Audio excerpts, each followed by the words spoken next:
One of the things I am most proud of in King South is our generosity and caring spirit with respect to how we provide for people with disabilities. There are individuals that often fall through the cracks of society without the proper support and resources. In King South, these individuals have a variety of options available to them, whether they are young and looking for educational options, or older individuals looking for meaningful work opportunities. For younger persons with learning disabilities, we have a wonderful educational facility, Landmark East. They are located in Wolfville and have just celebrated 30 years of service in our community. They have also served over 850 students since 1979. Many of these students may not have been able to achieve their academic goals without the support provided at Landmark East. And I know earlier on in the legislature, the Honourable Minister of Education has made sure that the children that need these supports will be receiving supports in an ongoing basis. Landmark is special because of the intimate environment within which students are able to learn and grow.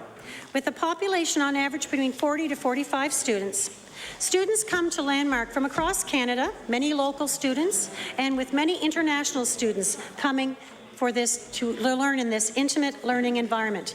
The work they do is stellar. I've been there very many times, and I know that many of the members have been there, and I know the Premier has visited, and under the leadership of Tim Moore, they're a gem in our community. As I drove by today, they're also very well known for their absolutely beautiful magnolia tree, that you know spring has arrived when the magnolia tree at Landmark East is in full bloom. We have a number of services in our community that are there to provide assistance to persons with special needs. L'Arche in Wolfville, known as Home Fires, helps to integrate these people into the life of the town and community. We have 5 homes in the Wolfville and Greenwich area. There are 3 different daycare programs. There are 3 different programs. We have Applewicks. Now I just have to stop to, I know we're not to use props, but I did wear a product from Applewicks. Yes, I did. I had, Applewicks, where they have candles and weaving is produced. Now, any of the honourable members, if they would like to share in these, I think one of the honourable members really likes my scarf here. These are available actually at the protocol office. You can actually purchase them. They're all handmade by the people that work there, and this one was made by Christine, and I actually stopped in and visited there today, and I got a hug from Scott, and I had a chance to get a hug from Heather, and Christine was working on another scarf, and so I was very pleased. It's a very welcoming place, so if you're in Wolfville, please drop into Applewicks. They have a variety of other things, but they produce the scarves and candles there. They also have a day program called Cornerstone, and that is a program for people who require a higher level of support during the day. And we have, they also have Discoveries. It's a retirement program. The beauty of healthy supportive relationships is fundamental to living together in large community. And each person is provided support, guidance, and the members of the community receive a great deal from each other. L'Arche brings people with different abilities together to create a home, to work, to pray, to celebrate life. I hate to bring a sad note, but we're all in mourning because we just lost Patrick Berryman. He lived in Emmaus House, and if you were listening to CBC on Friday, every fire department many of the fire departments from across the province came and gave Patrick tribute by having the fire trucks in Wolfville and parading through the town. Patrick knew more about fire departments than 15-year veterans. He knew everything about all of the trucks and how the trucks worked. He knew about all the language around fighting a fire. And I must say that the people in Wolfville are going to miss this wonderful, vibrant young man who died suddenly. I must also acknowledge the flower cart, and that is where Patrick worked. It's an organization that has been there for close to 40 years that provides a variety of employment support programs for intellectually disabled people. They have several vocational departments, Baker's Choice Fine Foods, and used clothing and woodworking. And I had the sandwich that I had today was actually made with the bread from their bakery, which they supply around the valley. The bakery side, participants are involved with the baking and the sale of the home-style baked bread products. The used clothing and woodworking division participants engage in the collection, processing and sale of used clothing to retailers and wholesales. And they make these great quilts out of corduroy and material. You can buy them for queen, twin, double, and they make also little beds for your for dogs and cats. So, and it's reusing material that they pick up secondhand. It's a recycling. It's excellent. Flower Cart provides assistance to individuals also seeking employment with other organizations and businesses in the community. They have a great history of working with the Flower Cart to provide meaningful and respectful employment opportunities. I also would like to acknowledge the very active Habitat for Humanity group that's now residing in the area. And they are going to be building a home. This is the first one outside of Halifax. I am terribly proud to say that the town of Wolfville gave Habitat for Humanity the lot of land to build the two-family home starting next month. Great. I will also say not only did they give them the lot of land, which is on a street very close to the downtown centre, yes, I will be over there working. Yes, I can see the honourable member opposite that he will be working on this project. This is a wonderful project for the whole community. And the town not only gave them that lot, they've also given them the option of 2 more lots at $10,000 each. This is prime land in Wolfville, walking distance to the downtown. It's a beautiful street. It's up on Maple Avenue if you want to come by this summer and help out. Mr. Speaker, I'd also like to tell you a bit about the Acadia Cinema Cooperative. It's a nonprofit community cooperative that was created for the purposes of purchasing and refurbishing the Acadia Cinema. The initial goal was to create a 160-seat state-of-the-art Al Whittle Theatre for film and live performances with a cafe on the premises. In partnership with Justice Coffee Roasters Cooperative, that wasn't good, and with the Fundy Film Society as the anchor tenant, the facility has been available to patrons, presenters, and shareholders since November 2004. Acadia Cinema's Al Whittle Theatre Lobby opened in January the 8th, 2009, and honors the late Jack Sheriff, and I know that many of you would know Jack. He has a memorial named for art and culture in the Annapolis Valley and throughout, actually, I would say the world.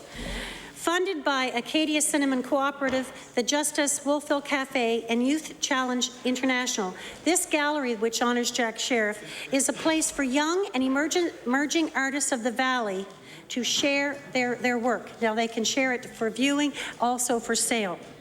I also would like to say that the Acadia Cinema, which is now the Al Whittle Theatre, was my home for many years. There was an apartment right above the marquee, and I had my apartment was there, and I was a young teacher, and I lived right downtown and above the theatre. It was the best apartment, I must say, that Wolfville had to offer. I used to look over at Herbin's Jeweler quite a bit because the alarm used to go when people would lean against the window. If you looked at the window when people went by, it would set off the alarm. I would like to say something about Herbin's Jewelers now that I've mentioned it. It is now in the 4th generation of people working in a jewelry store in downtown Wolfville. It's a great place to visit. Mr. Speaker, and if you will continue to indulge me, I'd like to speak more about some of the communities around King South, and in particular, what makes them special. Starting, of course, you've heard me mention Wolfville a number of times, but Wolfville is shaped by its proximity to Acadia University, as I've mentioned before. And because of this, Wolfville has attracted and cultivated a very progressive local culture. Academics and artists abound within the community, along with some innovative entrepreneurs and enterprising farmers, some of which, of course, I've already mentioned. The progressive nature of the community is evident in the focus of fair trade and organic food and beverages. It is evident in the bustling business community, in the cafes, in the art galleries, and in the specialist societies and groups devoted to various causes. It is also very well known for its strict anti-smoking bylaw, considered to be the strictest in the country. In Wolfville, it is illegal to smoke in a vehicle with a minor. This bylaw was the stimulus for a bill in this House which made this law province-wide, something that the residents of Wolfville are very proud of. And they should be. While Wolfville is the largest population centre in King South, I must speak about the community in which I reside, Coldbrook. Coldbrook would be deemed by most to be the suburb of the town of Kentville. Now, I have an interesting constituency in that you travel along from the Hants border, come straight through. When you get to the edge of Kentville, I have to give that to my Honourable Kings North. I have to travel through Kings North to get back to Coldbrook and then out to the Waterville line, which is then Kings South. It would, as I said, it's considered to be a suburb of the town of Kentville, which, as I mentioned, is my honourable member Kings North, who is not paying attention to me, I might add.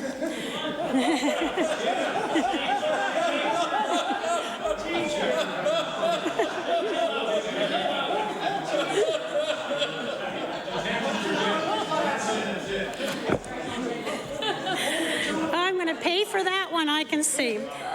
However, Coldbrook is unique in that it is one of the fastest growing areas of the Annapolis Valley. Its population having grown over 91% in the last 15 years. It's interesting that where I live, the house I live in, used to be the road, and when I first started teaching at Coldbrook, it was a road, and now I'm living in a house where is now on a road, and it's a roadhouse. Thank you very much. And also, I've been actually delighted and honored to watch the community grow street by street, and so it went from a few homes, and once the school came in, it became the fastest growing area. It boasts a dynamic and growing commercial district along Highway 1, which attracts residents from around Kentville, as well as commuters traveling along that 101 that want to stop to have a break. Adjacent to Coldbrook is the community of Cambridge. It, like Coldbrook, is considered a suburb. It is home to several schools, including one of the largest high schools in the area. It's also home to the Valley Drive-In, and I think it might be the last remaining drive-in in Nova Scotia. It's been there a long time. It's now open, by the way. It opened a couple weeks ago. It's open in the summer's month, and it's a great way to spend an evening with your family. They've got great junk food there, too. The greasiest, wonderful onion rings and French fries. But the nice thing about this drive-in, when you go there, you are supporting the community because it's operated by the local Lions clubs that volunteer all their time, and all of the profits, all of the money goes to local organizations through the Lions clubs. Everything there is run by the Lions Club. It's totally non-profit.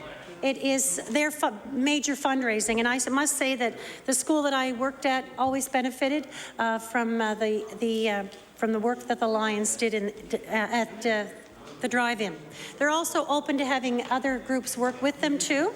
And also in Cambridge, not only do we have the drive-in, right next to the drive-in is the Waterville Airport, which sounds kind of silly because it's the Waterville Airport and it's actually in Cambridge. And there you can learn to fly.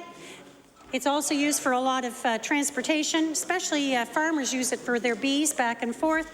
And also you'll be at the drive-in and you'll watch people literally falling from the sky because they have they're parachuting. Also on site at the airport is our local ground search and rescue that operate from a building at the airport. Also, we have the village of New Minas, and that was incorporated in 1968 and is considered to be the commercial shopping hub of the entire Annapolis Valley. It is also where I have my constituency office in Milne Court. Mr. Speaker, if you or any of our other honourable colleagues in the House of Assembly are passing through New Minas, please feel free to stop in to my office and have a visit. New Minas is home to the County Fair Mall, the largest mall in the valley. It has a great number of stores. Some of them are big box, but there's many independent stores there. Lots of variety in terms of places to shop. It's also very conveniently located, and it is accessible by public transportation. New Minas is also the soccer capital of Atlantic Canada. It has wonderful facilities in the community, which result in many tournaments being held there. This is in no small measure due to the good work of the Village Recreation Department, which provides many important programs for residents in the community, including soccer. Mr. Speaker, at the opposite end of my constituency from Cambridge is Hants Border on the outskirts of Hantsport. It's a beautiful community, largely residential, and is home to some of the oldest known fossils in the world at Blue Beach. There is a small museum on the site now, owned and operated by Sonia Wood and Chris Mansky. And let me tell you, these two individuals have a tremendous passion for this site and the significance of it. Our community is better off because of their passion. They, along with a larger group of committed volunteers, are working towards the development of a new and improved museum which would better reflect the significance of the site and would help to make Nova Scotia as a whole destination for make Nova Scotia as a whole a destination for academics with a geological or paleontological background, or tourists just simply looking to discover their very ancient past. We see what has happened at Joggins over the past number of years, and we are inspired that there are possibilities in Blue Beach. And the nice thing about Joggins and Blue Beach, they are totally different in the offerings that they're finding in fossils. It's a different time frame. And I wish I could speak about the science around that, but if you ever stop and talk with Chris or with Sonia, they know the science around this time, and they welcome visitors there at any time. We also have the beautiful community of Avonport. It's in the gateway of the Annapolis Valley, and I never tire of the amazing view as I drive down over the hill. It's an absolutely beautiful community, like so many other of our communities in the valley. I'd like to mention one of the farmers there. There's a young farmer named Jonathan Fuller, and he's made some extensive modifications to his farm after taking it over in 1988. Now, he phased out his beef herd and the strawberry U-pick in order to expand into an enhanced focus on a number of apple variations, and he has had tremendous success with this. He is an example of young people in the valley that work hard and are innovative, and I visited his farm and the different things that he's doing with his apples, and I know he also welcomes people to talk with him about the apple industry. Also, Mr. Speaker, I want to talk about Grand Pré. Now, everyone here knows Grand Pré. Absolutely. Everyone in the world, I would imagine, would know Grand Pré. They should. It is a community with a history. It is also a community with a future. Grand Pré is a land well known. It's the land of Evangeline. It has beautiful landscapes, dike lands. It's a huge of significance to our Acadian people. And I also have been told that the statue of Evangeline is the most photographed statue in Canada. Yeah, I found that out as I was at a symposium. In order to protect and preserve this exceptional place, a group has been formed called Nomination Grand Pré. The group is working hard to gain the nomination for a UNESCO site. This area we recognize as being so unique, it needs to be shared with the rest of the world. I encourage members to visit Grand Pré, as you will be taken by its beautiful rural setting, and I have to say, spiritual landscape. After the tragic expulsion of the Acadians, the New England planters settled there, and this summer marks their 250th anniversary of the arrival of the planters. I wish to acknowledge the hard work of Peter Herbin and the entire community that is working so diligently to make UNESCO destination a reality. Yes. I'm also very proud that our government has made it a priority as well.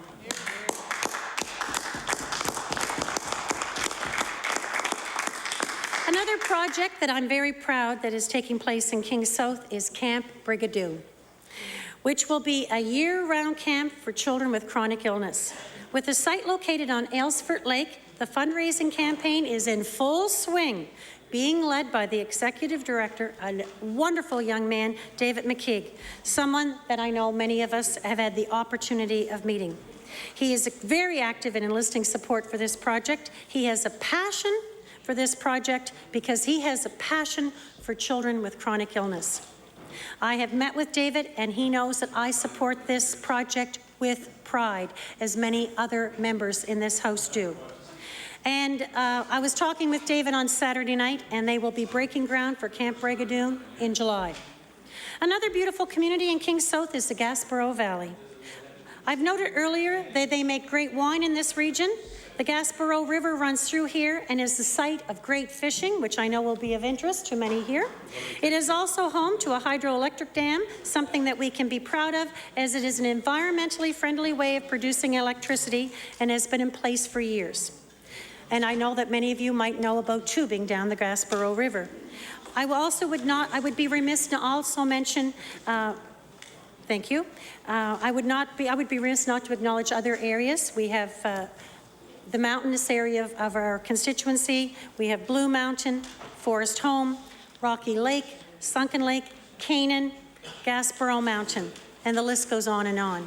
Many wonderful communities, both scenic and serene, located slightly off the more beaten path. You really need to take a drive to just let the beauty sink in. It's absolutely gorgeous there. That is, in many ways, what makes the King South so beautiful, is the diversity and the uniqueness of the different areas. Mr. Speaker, I'm honoured to have two Aboriginal communities located within King South. They are the Annapolis Valley First Nation community, led by Chief Brian Toney, and the Glooscap First Nation, led by Shirley Clark. Annapolis Valley First Nation is located just outside of Cambridge, not very far from where I live, and is a community of just over 200, and Glooscap First Nation has about 300 people living there and is located very close to Hants border. I'd also like to touch on some of the significant music events and festivals in King South. As many of my colleagues and constituents know, I have a deep love for music, which is the reason why I love living in King South so much. There is a Deep Roots Festival held annually in the fall in Wolfville, which celebrates an eclectic blend of music from across Nova Scotia. Wolfville. You have to live there to know. Also taking place in Wolfville annually is the Acoustic Music Producers Festival, or the AMP Festival, which just took place last weekend. King South has many choirs, bands, groups, and individual musicians. Some of the notable musicians take part in many of the events, and I can't name all of them, but we have, living in the King South, Adam Bazinet, Paul Marshall, and Carter Lake. And if you go to Paddy's Pub, you'll hear them play most times. We have Cuckoo Moon.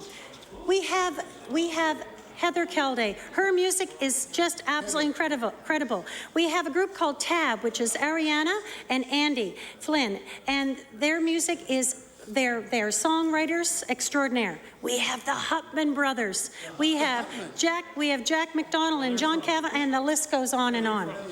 We also have, in my constituency, we have Festival Theatre, we have Denton, which are well used by the many theatre groups. And I would be remiss not to mention the Woman of Wolfville that they do every year. They put a big production on. There are, and any weekend you could go to something in the valley with all of the theatre and the music every weekend. And actually, you have to pick and choose what you want to go to hear or see. In my constituency, I'm honored to have Alex Colville. He is an absolutely world-renowned artist, and I'm honored to say that Alex Colville is a great supporter of me, as I am a big fan of Alex Colville. Very humble individual. He's a wonderful man. I have many schools in my area, and I see the time here. Volunteerism is alive and well. Now, Mr. Speaker, I must acknowledge and thank my constituents in the beautiful constituency of King South, who last June voted to put their faith in me as their new MLA and Darrell Dexter as their Premier. This is a role I do not take lightly, and I recognize that there are issues facing our constituents, both on an individual basis and collectively, that require my attention. And I can assure my constituents that I will work diligently on their behalf, and I am honored to have been given this mandate from them.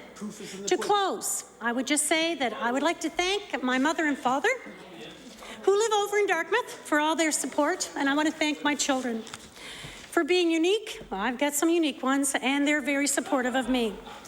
And I just want to say as I close, there's not a second that goes by that I do not miss my son, and I want to thank the honourable members here on all sides for their love and their support, for their understanding as I've been traveling through this journey of grief. I appreciate that, and with that, I thank you.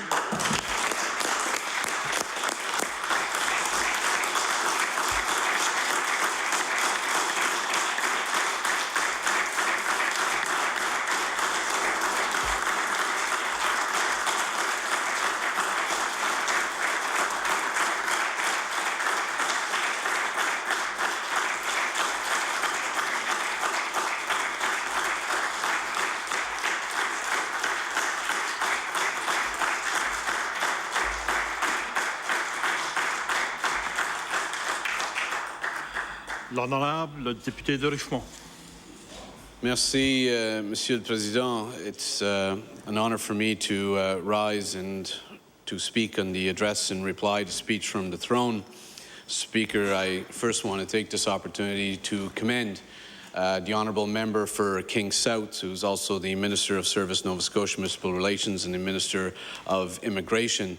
And I want to tell her that she has certainly earned a great deal of respect here in this House in the way and the grace and dignity in which she did face personal tragedy so early into her mandate. And I want to tell her that she has certainly been an inspiration to all members.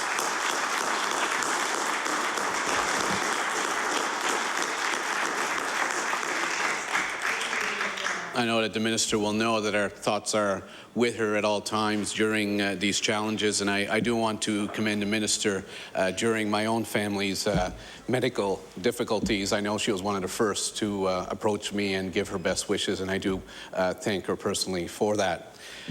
Speaker, I do want to thank our Lieutenant Governor, Mayanne Francis, in delivering the speech from the throne.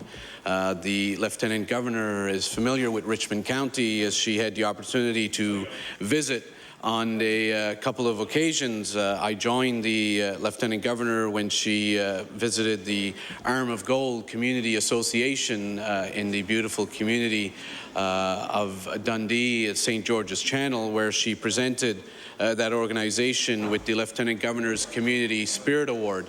As well, I had the opportunity to join Her Honour for the unveiling of the recently renovated cenotaph in the community of River Bourgeois. And I can tell you, Mr. Speaker, it meant a great deal to the veterans, to the legionnaires, members of the community, and certainly the organizing committee, that the Lieutenant Governor would be present for that event. Unfortunately, the weather was not very favorable, but it was certainly a reminder to all of us of what our veterans have gone through in fighting for our freedom.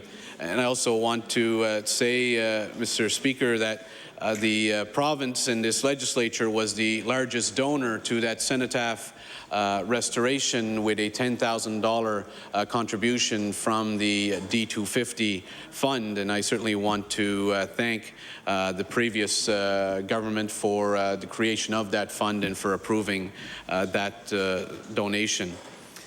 Mr. Speaker, I first had the opportunity to reply to the speech from the throne in 1998 when I had the privilege of moving the speech then given as a member of the Russell McClellan minority Liberal government. Mr. Speaker, March 12th, 2010 marked the 12th anniversary of my election, first election to this chamber.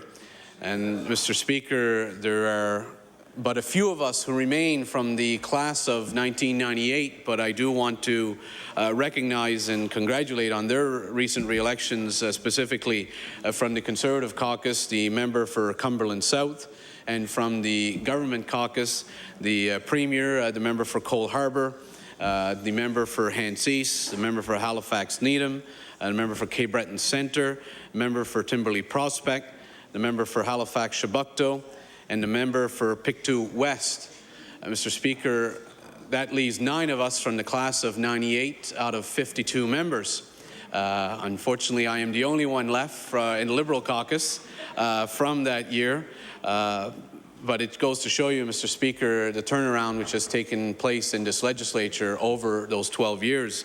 I would be remiss if I did not recognize my 2 colleagues from the official opposition, the Honourable Member from Clare and the Honourable Member for Cape Breton South, who are the veterans of this legislature, because as often as I say, 12 years has been a long time. I know that they remind me that they have now been here for 17 years, having first been elected in 1993. So I do commend them for their duration in surviving, in their case, 6 election victories. Mr. Speaker, I also want to recognize some of my colleagues in the Strait area that were re-elected in June. In Inverness, the Honourable Rodney MacDonald, former Premier of the province, on his re-election, and he subsequently chose to resign his seat in last fall. And as well, the member for Antigonish, the Honourable Angus McIsaac, on his re-election, and again, Angus as well decided to resign from his office. I do want to recognize new colleagues in the legislature from Inverness, the new honourable member, who I'm pleased to see assist in bringing down the average age of this House of Assembly, something which has been a bit challenging for myself and many of our colleagues, and as well to the new member for Antigonish. On his historic victory in Antigonish. One of our former members in the Liberal caucus said it would be all over for this province the day Antigonish ever voted NDP. And lo and behold, the sky has not fallen, at least not yet.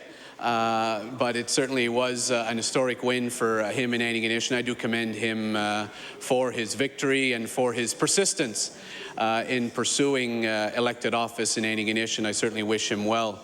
At the same time, Mr. Speaker, the victory of the member for Guysborough Sheet Harbour was historic as well, as that again was the first time ever that the residents of Guysborough Sheet Harbour had elected an NDP member, and I do wish the new member well as he pursues his career as a representative for that area.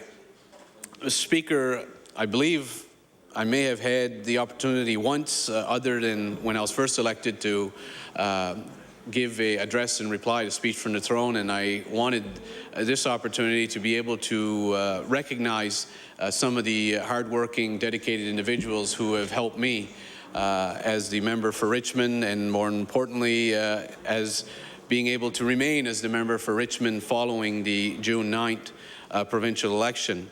Speaker, as I mentioned earlier, this year marks the 12th anniversary since I was first elected, and the election of June 9, 2009 was my 5th provincial election. So 5 elections in 12 years, Mr. Speaker. Had I been advised of that back in 1998, I may have reconsidered my decision, because my predecessor in Richmond, Richie Mann, served for 10 years and had but to face 2 general elections in 10 years. And I'm now at 5 for 12 years, and I know that my colleagues from the class of '98 are very sympathetic, and I know my 2 colleagues from the class of 1993 are even more sympathetic to the amount of elections that we've had. But it's no doubt that democracy has been alive and well in Nova Scotia during those 12 years. Mr. Speaker, my election victory on June 9th was the result of a tremendous amount of work from many individuals throughout Richmond County. Clem Benoit has been my campaign manager since my first election.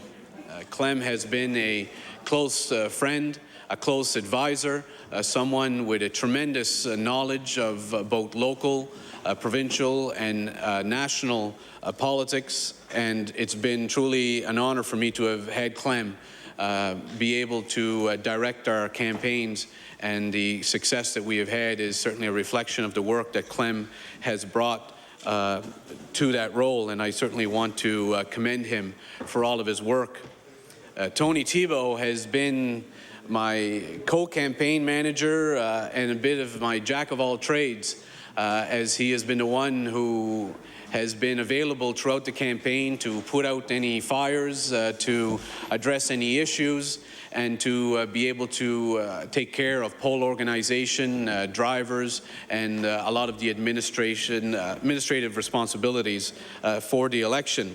But I do need to recognize Tony's contribution as well, because with the write-in ballot, Tony, I believe, probably now has a specialization in the rules around the write-in ballot, and the results speak for themselves, because when one looks at the numbers from the June 9th election, the Progressive Conservative candidate had 21 write-in ballots, the NDP candidate had 15 write-in ballots, and myself as Liberal candidate had 101 write-in ballots.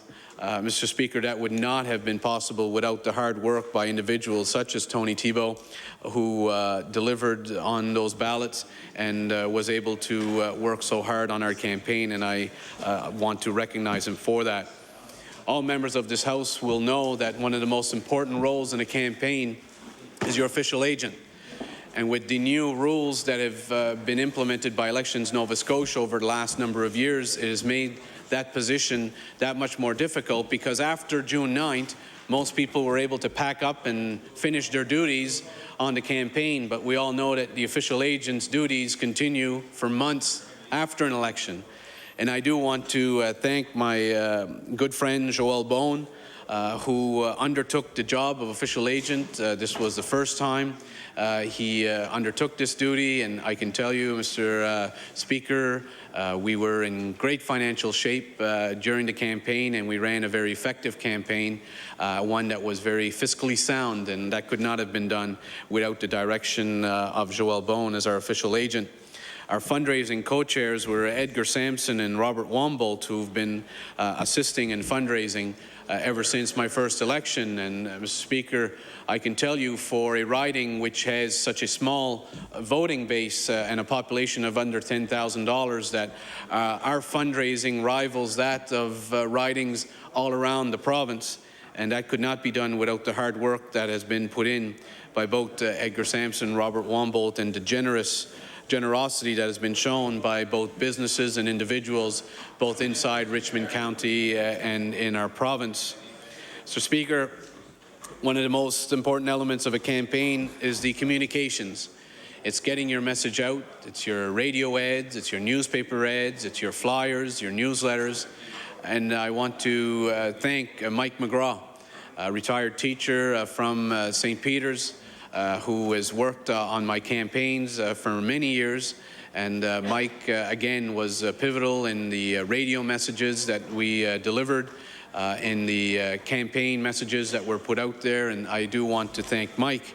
On the written side of the communications, I want to recognize as well Don Boudreau, another retired teacher from Arishat, who has worked on our campaigns for many years, for his contributions. Jason Boudreau, who's a great friend of mine, helped us in the campaign as one of our legal advisors, but certainly brought his many years of political experience to our campaign as well. And Jason Martel, who serves on our executive as our youth representative, played a large role as well in assisting us in identifying some of the issues facing the youth of Richmond County, and overall assistance to us in the campaign. Being able to run an efficient election often means having strategic signs located throughout your riding. And I want to certainly thank my father, Theophil Sampson, who has taken charge of our signs ever since my first election, and this year received a lot of help from a good friend, Donald Boudreau, from Little Lance, who assisted him, and as well we had tremendous help on the mainland portion of our riding from Brian Sampson, Gregory Sampson, and Manny Mumbraket in getting our signs up throughout that portion of our riding. Mr. Speaker, one of the other most important jobs during your campaign, especially in rural Nova Scotia, is your driver. This is an individual who spends more time with you in the run of a day than any other individual during a campaign. It's a task that is challenging, and the fact that you sit behind the wheel of a van, in our case, for hour upon hour, and get to have conversation very intermittently. But I'm very honored to have had Leo Landry, who has been a neighbor, a former elementary school teacher of mine, a mentor of mine, who, again, this election was there with me as my driver. And Leo has always been there to offer advice, to hear my joy, my frustration from the door-to-door campaigns, and was a tremendous support to me, and gave up a great deal of his time every single day of the campaign to be there for me. And I certainly want to thank Leo, and certainly thank his wife Shirley for her patience in allowing Leo to spend that much time with me during the campaign.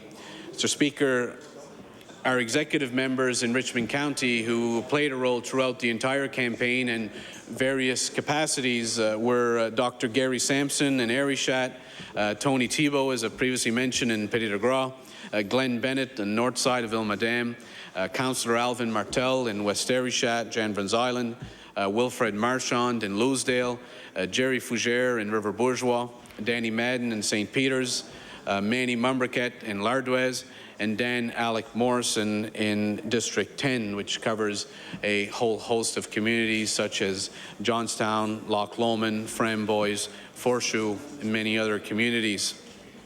Mr. Speaker, your effectiveness during a campaign is often centered in your headquarters. And we're fortunate in this election because our headquarters in Arishat to serve the area of Ilmadam and Louisdale was located at the old Active Living Centre, which, for those who are familiar with Arishat, has served as a number of in a number of different capacities. It started off as being the location of the Royal Bank in Arishat, and following that it became the school board offices for the Richmond District School Board. And then after that, it was taken over by a community organization, and eventually a part of it had a small cafe in it known as Gulliver's Tea Room.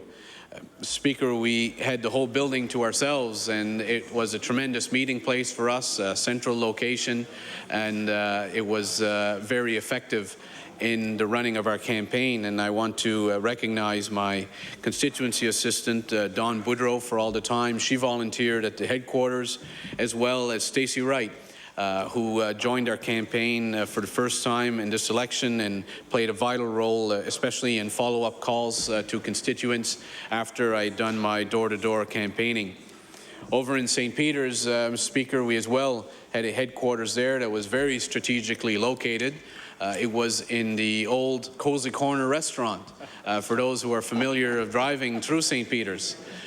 So you cannot find a better location on the main drive through the community of St. Peter's. And we had both Kathleen Boudreau working for us full-time during the campaign, as well as Jennifer McNeil, a student, university student from St. Peter's, who worked together at the headquarters. And Mr. Speaker, I can tell you it was quite an honor when we had the official opening of the headquarters in St. Peter's, which the restaurant had been initially owned and operated by Joe Mancini, a former councillor from St. Peter's and well-known businessman in St. Peter's, and it was his two daughters who cut the ribbon for the official opening of our headquarters. And I know it meant a great deal to them, knowing their father's proud tradition in public service and in business, but certainly it didn't hurt that Joe Mancini was also known very well as a proud Liberal supporter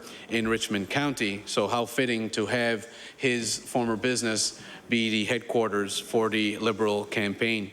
Mr. Speaker, we also had some of our members at large from our association who played such a large role in the campaign. Harold Murray from West Arishat, Jonathan Osmond from Petit de Gras, and Jimmy Linden from Louisdale. Speaker, as well, one of my close friends and advisors, and who's been there with me from Day one in 1998 is Councillor Steve Sampson, who represents District 9 on Richmond Municipal Council. Steve is, again, a bit of a jack of all trades when it comes to campaigns. He's someone who, if you run into an issue that you need someone to take charge, he is there for it. Tremendous networking ability. It doesn't hurt the fact that not only is a councillor, but he's also a salesman for Cancel Ford Sales in Port Hawkesbury, which certainly puts him in touch with many of our residents and many of our constituents. And Steve is the person that is ready to take a call at 6 a.m. or at midnight, but is an individual who I think all of us rely upon so heavily during our campaigns for the support and enthusiasm that they bring and the understanding that they bring to the challenges faced during a campaign. Speaker, I also want to recognize some of the individuals who helped us in our door-to-door campaign. John Marchand from Louisdale and Bobby Sampson. The results speak for themselves when one looks at Louisdale and the fact we won all 3 polls by very healthy margins. It's in no small part to the role that they played in assisting me in doing my door-to-door campaigning, as well as Kelvin DeGoo, who assisted us in St. Peter's. Again, our results in St. Peter's we were extremely proud of, and it's certainly a reflection of the hard work done by Kelvin and so many others in that area. As well, Blair Mumbraket in Lardwes, who helped with some door-to-door campaigning in that community. And certainly I want to recognize Chief Kenny Basque of the Chapel Island First Nation, who assisted in organizing a barbecue to allow us an opportunity to speak to the voters and the residents of the Chapel Island First Nation. Mr. Speaker, as I mentioned, on June 9th, it was my 5th campaign. And after, at that point, 11 years, I was very proud of the fact that the results showed that we had won with 55.36% of the total count of votes in Richmond County. Mr. Speaker, that recognized my largest margin of victory in 5 campaigns, and one often worries that after 4 campaigns or 3 campaigns that voters may grow tired of their member, and it was very comforting for me, and it was personally a personal victory for me to have seen that my 5th campaign was my largest margin of victory. That could not be done, Mr. Speaker, without the support of the individuals that I mentioned, without the support of all the residents of Richmond County who came out and voted to support our campaign. But it also could not have been done without the support of family. Mr. Speaker, I have been blessed that from the day I first decided to put my name forward for the Liberal nomination in Richmond, which was on March 1st, 1998, the support which I enjoyed by my mother and father, Phil and Lucille Sampson. I can tell you, while I have tremendous campaigners that have helped me in my 5 elections, I have found no better campaigners than either my mother or father. The amount of work that they put into a campaign, not only in getting results, but especially for my mom, the amount of worry that goes into a campaign is one that only a mother would understand and that a father would understand. And Mr. Speaker, that is something that in our profession, when we do choose to seek elected office, we do accept the challenges that come with being in that office, but we also have to recognize the pressure that it places on our families, who are the ones who often may be exposed to not always complimentary comments, either regarding ourselves or the profession as a whole. And certainly the last number of months have been particularly challenging for all of our families. And I certainly want to recognize Mom and Dad for their unwavering support, their daily phone calls, and certainly the tremendous effort that they have put in helping me throughout all of my goals in life. And certainly for our election victory, it's certainly a reflection of who they are and the hard work that they have done in our community. Mr. Speaker, I I'm fortunate to have siblings who have been there for me as well. My sister Nicole and her husband Ronnie, along with their daughters Micheline, Simone, and Monique. I can tell you, after a day of campaigning, getting to see their faces and their enthusiasm certainly was of tremendous help throughout the campaign. As well, my sister Colette and my brother Danielle, who live outside of Richmond County now, for their constant support. Mr. Speaker, as I'm sure you'll know, bearing the last name Sampson in Richmond County means that for the most part you come from a large family. And I am very blessed not only to come from a large family, but to have the unwavering support of that family. You would have been hard-pressed to attend one of our campaign events without seeing many aunts, uncles, cousins and friends who have been there all along to support me throughout my life, but certainly to support me throughout my political career. And I certainly want to thank them for their unwavering support. As well, Mr. Speaker, now that I am married, I have the fortune of having the support of in-laws. And I do want to recognize my father-in-law, Jack, and my mother-in-law, Jean Bardsley, from the community of West Chesapeake, for their continued support. Even to this day, they still have one of my campaign posters on their fridge, and I believe it was a campaign poster from approximately 10 years ago.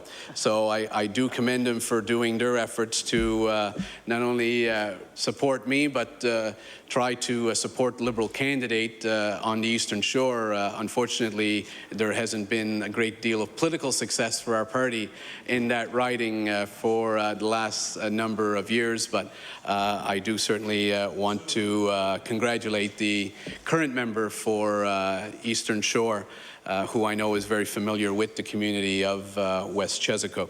Mr. Speaker, as well, my in-laws, I have my sister-in-law Nicole and her husband George Robertson, their boys Blaise and Remy, as well as my sister-in-law Bernadette and her husband Tony Robichaud, and their children Samantha, Cassidy, and Cordell. Mr. Speaker, whenever I do give a speech, some of my friends always cringe in thinking you've thanked everyone except a vital person, a very most important person, and fortunately to date I have not forgotten, but I do save it at the end to recognize my wife Claudine.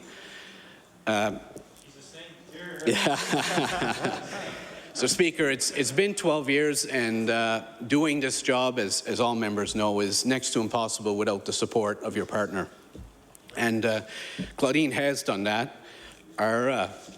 This profession requires you to spend a tremendous amount of time away from your family, and it takes unwavering support to allow you to get through that. And that has been challenging, but since the election, it's also been exciting. Because we have had an addition to our family.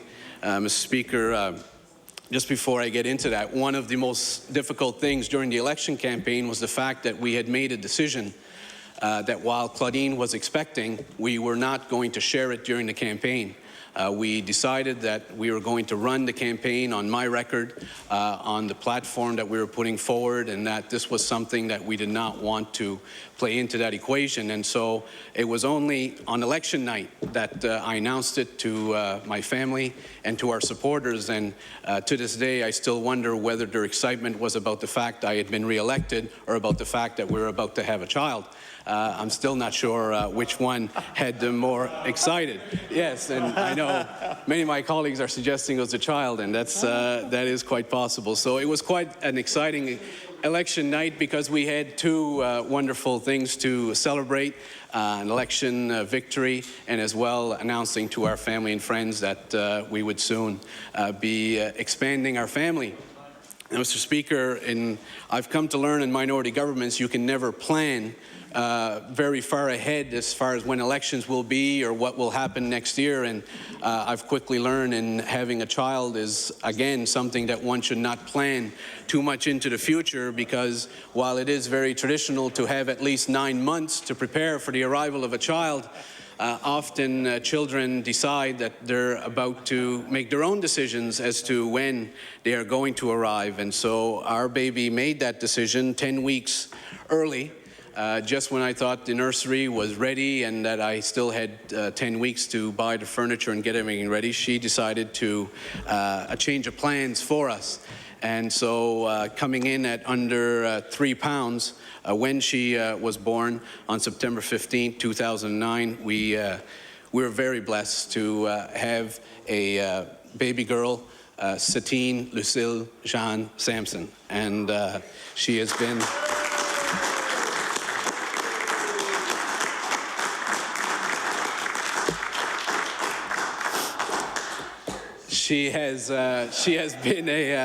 She has been a tremendous addition to our family. When people say children change your life, they really do, for the better, I must say. Yes, it does bring more gray hair. That has happened, and a number of people have asked me if I lost weight, and I just tell them we have a 7-month-old child, and that tends to answer the question. But Mr. Speaker, not only has this been such a blessing for us in our life, I'd be remiss if I did not take the opportunity to recognize the staff at the Isaac Walton Killam Hospital here in Halifax.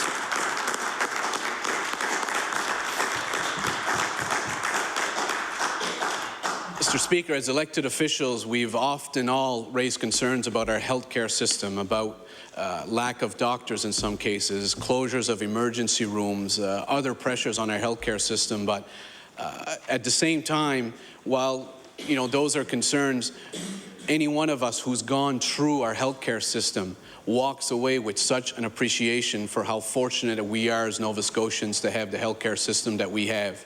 And this was my first opportunity and my family's first opportunity to really see what is the care and the compassion that are available at the IWK. Mr. Speaker, during the difficulties of the pregnancy that our family went through, we had the opportunity, I believe, to meet almost every doctor that deals with the maternity ward at the IWK. Each one brought such a level of care. There was no stone left unturned. They were prepared to do whatever it was to address the medical issues, to make our stay more comfortable, and to make sure that the health of both a baby and my wife were always the top priority. We met specialists, we met interns, we met nurses. My wife and I at one point said we're going to remember all of their names. Well, unfortunately, we met so many that it's impossible to remember all of their names. But again, each one of them was so caring for us, and the amount of tests that they ran, the amount of different avenues that they explored, it was simply remarkable. And I certainly want to commend them for that. Mr. Speaker, as well, the staff in the neonatal intensive care unit, better known at the hospital as NICU. The care that those people provide for premature babies is incredible. When you walk in there and you see the incubators that are there, the small babies, we thought that our baby at 3 pounds, just under 3 pounds, would be one of the smallest. Speaker, we quickly saw that there were babies in there barely 1 pound. And somehow, in that NICU, they are able to allow those children to grow into healthy young babies, and it's certainly a testament of the love and dedication which is shown by the staff there. Speaker, I was also surprised at the fact that a number of the nurses, when they noted our last name, spoke to us in French. As a number of them were one was from the South Shore of Nova Scotia, another was from New Brunswick, so it certainly was comforting to us, and I know to my family, that they were able to go and speak to the nurses in French and to converse with them as to the baby's progress. And after spending 40 days in the neonatal intensive care unit, we certainly had the opportunity to grow very close with the nurses. And I can tell you, when you're the parent of a premature baby, there's nothing more tense than when they actually weigh your baby, and it's almost like watching the lottery or a horse race and hoping for what the number is going to be, because you're always hoping the number will be higher. And what's interesting is that they always measure in grams, and they give you the number, and then you're wondering, like, what is that in pounds? And I can tell you I've never been very strong at conversion or at math to start off with. So fortunately, they have a chart on the wall which you quickly run over and figure out how many grams adds to the pounds, because in that unit, the goal is always for the child to put on weight and eventually to be able to go home once it is healthy enough. Mr. Speaker, as I said, words cannot properly express our gratitude as a family for the care that we did receive. And I had the opportunity during that. We had the meeting of the Région Amérique, Association des Parlementaires Francophones, and they had a reception up at the Citadel Hill.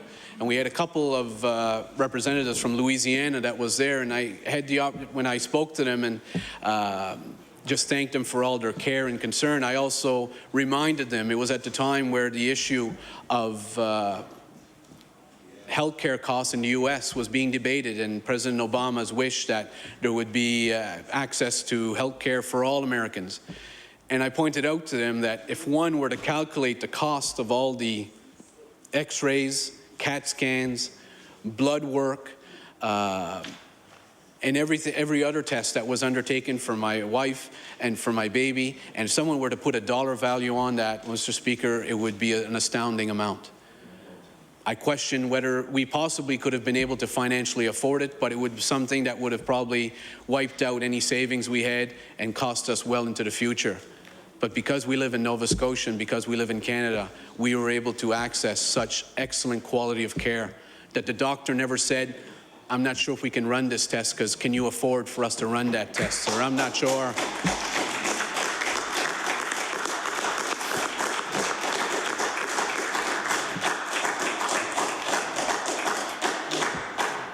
There was never any question, and when you looked at the hospital, Mr. Speaker, there was no distinguishing of whether you were middle class, whether you were poor, whether you were rich.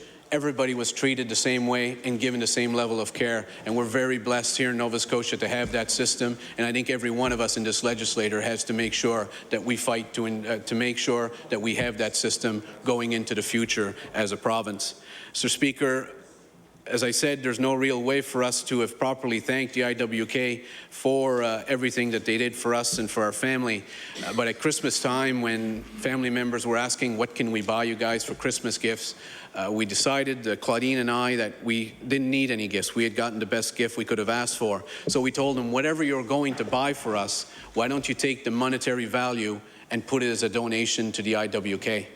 And Mr. Speaker, with the support of our family and with our own personal contribution that we put in, we were able to donate over $2,000 to the IWK Hospital at Christmas time to thank them for everything they did for us.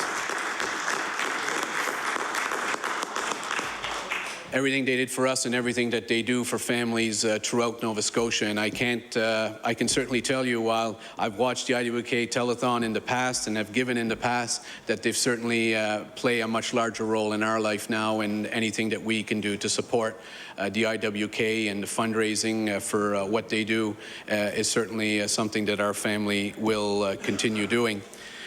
Mr. Speaker, as I mentioned, 12 years has gone by extremely quickly. When I look back to when I first ran to now, 12 years later, when I look at Richmond County and what we've been able to achieve, I look back with certainly a sense of pride. Speaker, shortly after I was first elected, the local cable station, Telil, approached me and asked, would you like to do some sort of a report as the MLA for Richmond County? And immediately I recall that one of the longest-serving members, if not the longest-serving member of the legislature, Paul McEwen, the member for Cape Breton Nova, had told me that he had previously used the cable time in his riding to be able to personally speak to his constituents and how effective that was. So I taped my first episode and it was aired, and the reaction that we received convinced us that this was a great medium of being able to communicate with the people of Richmond County, about government programs, about what I was doing as their MLA, discussing issues of the day. And Mr. Speaker, I can say 12 years later and 60 episodes later, I'm very proud of having been able to maintain that contact with the residents of Richmond County, and we certainly want to commend the management, board and staff of Telil who continue to assist in the production and in displaying those reports. And what's interesting on that, Mr. Speaker, is now Telil is being carried even further than Richmond County, and it's now even made its way down into industrial Cape Breton. And so I find it amusing when some of my colleagues from other areas remark on what I had to say in my MLA report in Richmond County, now that it makes its way all the way down to various parts of Cape Breton Island.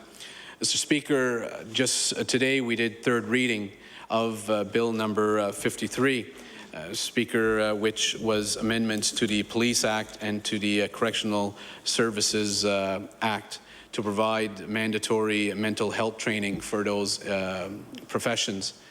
Mr. Speaker, as I mentioned when I did second reading, that is now 11 private members' bills which I have had the privilege of supporting and seeing go through third reading in this legislature. I was advised, Mr. Speaker, that that is more bills by a member in opposition than any other here in the legislature. So I just want to let the member for Sackville-Cobequid know that. But Mr. Speaker, I raise that not simply to point out the fact that it is 11 bills, but when I was first elected, I remember having looked at some of those who previously had represented the people of Richmond County, both provincially and federally. When I look at federally, the leadership that was shown by people such as Alan J. McCacken, who would often tell me that when people would ask him the day after an election, how many votes did you get? He would respond, I got them all. And they would say, well, now clearly you didn't get every vote. But he said, as far as I'm concerned, now that I've won, they all voted for me. And I will treat them as if they all voted for me. And I will not distinguish any person who comes before me seeking my help. Mr. Speaker, I believe that was the same approach that was used by Dave Dingwall, another very effective member for our area, who was able to bring a number of necessary infrastructure projects to Cape Breton Island, and as well the effective representation he gave to the residents. On a provincial level, when you look at the representation given by individuals such as Gaston Leblanc, who passed away while in office, and then Richie Mann, who served in this House for 10 years and in the last 5 years in a number of various ministerial posts. It became very clear to me that their success was in the fact that they treated people the same regardless of political affiliation or regardless of how they voted. And I've done my best to do the same in the last 12 years. And Mr. Speaker, I believe the results of the last election certainly were a reflection of that approach. Speaker, I have had the opportunity during my 12 years, like so many members here in the House, to assist people with such a variety of different matters, and not only on a provincial level, but even on federal issues. I have done almost 20 Canada Pension disability tribunals, which are clearly federal body and should be done by the members of Parliament, but in light of the vast ridings they represent, they very rarely are in a position to be able to assist directly, and I've had the opportunity to do that. In fact, Mr. Speaker, I've gone to in front of the Pension Appeals Board on a number of occasions with success, I should add, and I as well have had the opportunity to go to tax court on behalf of individuals, and tax court is never a pleasant thing to have to go in front of, and I was starting to lose faith in the fact that I had yet to win one matter, and my faith was restored when in the fall I actually did win my first case in front of tax court, and the decision that had been made by Human Resources Canada was overturned, and the family in question was able to get their EI benefits after that. So my faith in that system was restored. But Mr. Speaker, as a lawyer, Often when people approach you, if you're in a firm to do Canada Pension Disability Tribunals, often it's done on a contingency basis, in that the lawyer will take a percentage of the award that is given, and that's how the lawyers would get payment. As the MLA for Richmond, I chose to represent the residents as their MLA and not as their lawyer, and I had the opportunity one day to look back at some of the awards, not just the back time awards that were given, not including the pension going forward for both Canada Pension and Workers' Compensation. And at the last time I checked, Mr. Speaker, that total just of those awards was over $500,000 that I was able to fight for the people of Richmond County, and I'm very proud of that, and I was happy to be able to fight for those families and assist them in their time of need. Mr. Speaker, one of the issues in my 12 years which I was very pleased to fight for, and I know that the former government made measures to address, was the issue of out-of-province travel costs for Nova Scotians who had to seek medical treatment not available in this province. Mr. Speaker, I had the opportunity to bring that issue forward because of Marilyn and Ken McKay. Marilyn needed a double lung transplant, and to do so she had to be in Toronto near the hospital in case a donor would be available. Marilyn and Ken on their own simply could not afford the financial costs of living in Toronto for such an extended period of time. I was happy to assist a number of the fundraisers and to financially donate towards those to assist them, but it was still clear after 2 years that they would need some additional help. And I do want to commend the former Minister of Health, my friend from Argyll, who I know took very personal interest in this matter when he did announce assistance for Nova Scotians having to be out of Nova Scotia for travel costs. I also want to commend the current Minister of Health and her government, who also made a commitment during the election that they would implement a system of helping Nova Scotians with such costs, which I'm proud to say is now available here in the province of Nova Scotia.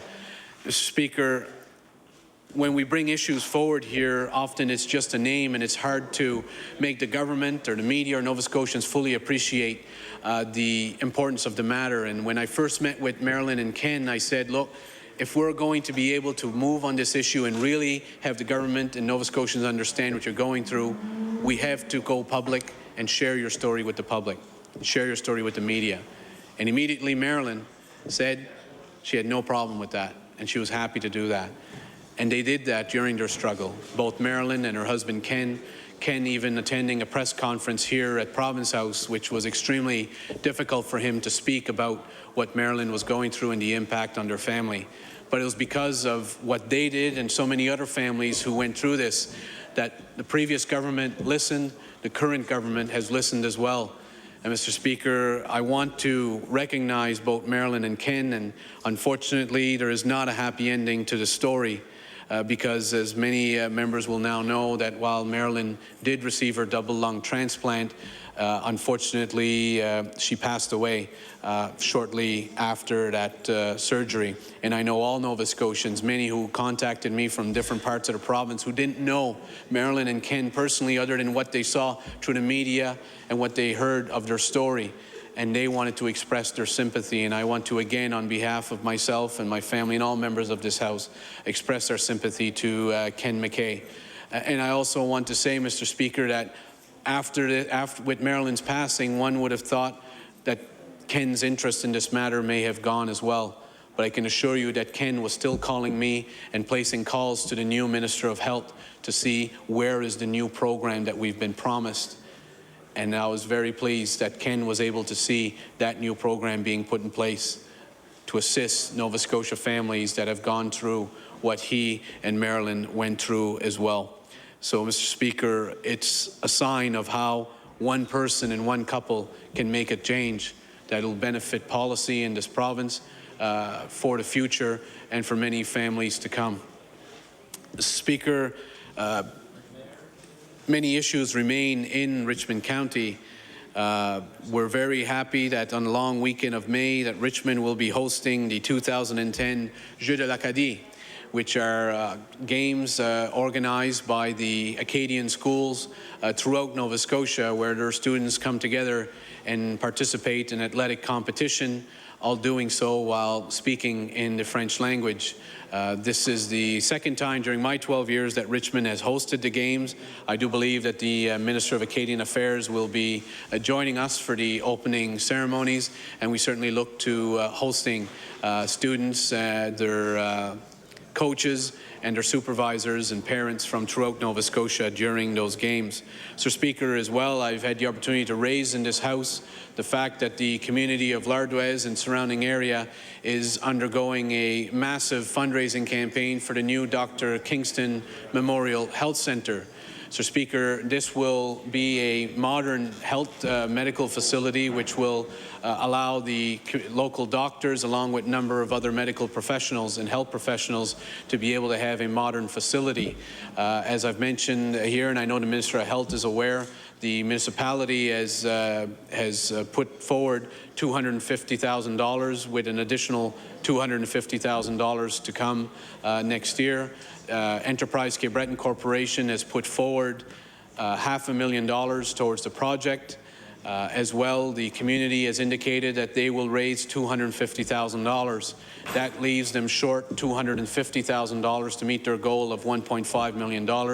And I do hope that the Minister of Health, once the House rises, will have the opportunity to meet with the organizing committee and explore ways of how the province of Nova Scotia can be a partner in that new health clinic, which will play such an important role for that community. And I should point out, Mr. Speaker, that as of last week, the community itself, which is a relatively a community that's probably under 5,000 people, has already raised $90,000 towards their goal of raising $250,000. So I certainly want to recognize the organizing committee and certainly look forward to the sod turning for the Dr. Kingston Memorial Clinic. As well, on healthcare, the Minister of Health will recall that I did raise the issue of St. Anne's Nursing Care Centre in Arishat, which has been operating as an independent entity outside of the District Health Authority system. Mr. Speaker, this has worked for the facility. It's a facility that offers a wide range of medical services with a emergency room, 24-hour emergency room, nursing home beds, as well as veteran nursing home beds as well. The Corpus Sanchez report, which was commissioned by the previous government, made the recommendation, the final two recommendations, if I'm not mistaken, that said that St. Anne's should be forced into a district health authority, in our case being the Guysborough-Antigonish Strait Health Authority. The board itself is very concerned about losing their autonomy. I have raised the matter with the Minister of Health, and I was quite pleased in her response that she is reviewing those recommendations and has not made a final decision. I know that the board has written to the Minister as well, requesting a meeting in order to further discuss those concerns, and I do hope the Minister, once the House rises, will have the opportunity to meet with St. Anne's, and I can't say enough about the board, the staff, and Dr. Laurie McNeil and all other professionals at that facility for the tremendous work that they do, as well as the Strait Richmond Hospital, which does fall under GASHA, but as well provides 24-hour emergency room care to the residents of Richmond County. Speaker, I also raised with the Minister of Community Services the situation at the Regional Occupation Centre in Richmond County and in Port Hawkesbury. These are centres which provide services to their clients who have various disabilities by offering them work opportunities, social interaction, and a number of life skills. Right now, those clients are paid a per diem, which is only $2 a day. I have raised the matter with the Minister on behalf of the parents of the clients themselves, and on behalf of the board, and I do hope that in the very near future, I know the Minister has agreed to meet with myself and the Executive Director along with the Chair of the board in order to explore how can we provide those clients with a more respectful per diem than what's being provided now, and I do look forward to having some positive results from those meetings. As well, Mr. Speaker, yesterday I had the opportunity to raise with the Minister of Transportation Infrastructure Renewal the situation. Order, please. The chatter is getting a little bit high and it's hard to hear the member. The honourable member for Richmond has the floor. Thank you, Mr. Speaker. As I was saying, the situation in the community of Little Lance, which, like so many coastal communities in Nova Scotia, was hit by a vicious storm in January of this year, which was a combination of high tides, seasonal high tides, along with gale force winds, which wreaked havoc in the community. The breakwater which is there, which was built by Department of Fisheries and Oceans in the 1970s, has become breached over the last number of years and got breached even more during that storm. As well, the community wharf, which I raised in this House, which was funded by the Provincial Department of Fisheries, collapsed. It's now to the point that sections of that wharf are washing up on the shore.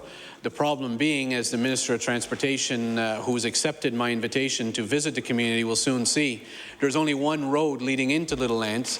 One side is bordered by the Atlantic Ocean, the other side is bordered by a very large pond. So there's no real means of moving the road. The only other option would be to build a bridge, which we all know how expensive that option would be. The problem with the storm, Mr. Speaker, is that debris from the wharf and from the sea washed up on the road to the point that the road was impassable for several hours during that night. Over 100 residents were unable to get out on the road had there been an emergency, and I know that the Minister of Transportation has recognized that and has indicated it's not just a matter of fixing the road, but it's a matter of finding a long-term solution for that community. Fortunately, due to the quick response of staff from Transportation Infrastructure Renewal, along with the assistance of a local contractor, they were able to bring in a front-end loader to remove the sections of the wharf and the debris that were on the road, making the road impassable, and I do commend them for their quick response, but it did there was a period of hours where that road simply could not be accessed by anything other than heavy equipment due to the large pieces of wood from the wharf which were blocking that road.